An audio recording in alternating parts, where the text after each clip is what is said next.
Haunted Gwalior fort. Madhu Delhi में रहने वाली 23 साल की एक रिसेप्शनिस्ट थी। वैसे तो वो ग्वालियर से थी, मगर करीब 15 सालों से वो अपनी माँ के साथ दिल्ली में ही रह रही थी।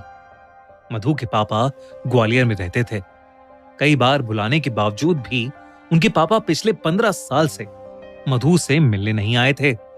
मधु की माँ अक्सर ग्वालियर जाती थी, लेकिन वो कुछ ना कुछ बहाना करके हमेशा ही मधु को ग्वालियर जाने के लिए मना कर देती थी।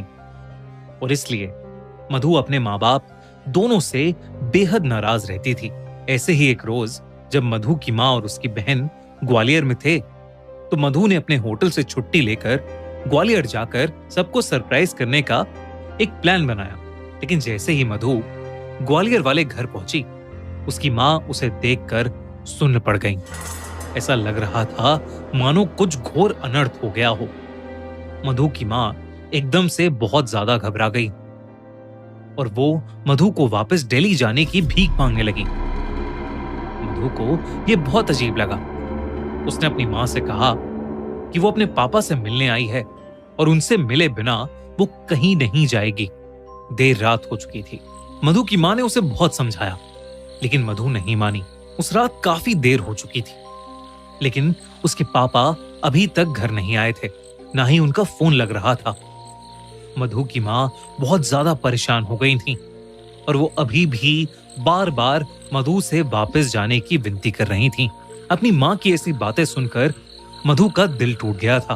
उसे लगने लगा कि शायद उसके पापा उससे मिलना ही नहीं चाहते, और इसलिए उसने अपनी माँ की बात मान ली और वो घर से रेलवे स्टेशन के लिए निकलने ही वाली थी कि अचानक उसे चक्कर आने लगे और वो घर की चौखट पर बेहोश होकर नीचे गिर गई।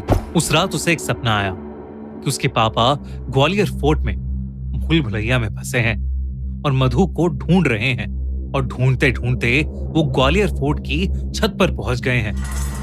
तभी उन्हें वहां एक लड़की दिखी जो मधु की तरह दिख रही थी। लेकिन जैसे ही उसके पापा उस तक पहुंचे, उन्होंने देखा कि वो मधु नहीं बल्कि एक भयानक औरत है जिसका आधा सर है ही नहीं। और ये देखते ही वो ग्वालियर फोर्ट की उस छत से नीचे गिर गए। उनके नीचे गिरते ही मधु की चीख निकली, पापा! और मधु की नींद टूट गई।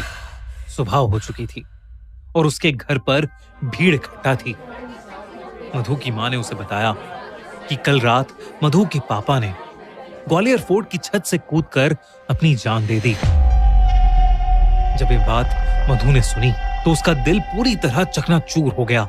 सब लोगों के जाने के बाद वो तुरंत अपनी माँ को साइड में ले गई और अपने सपने के बारे में बताने लगी।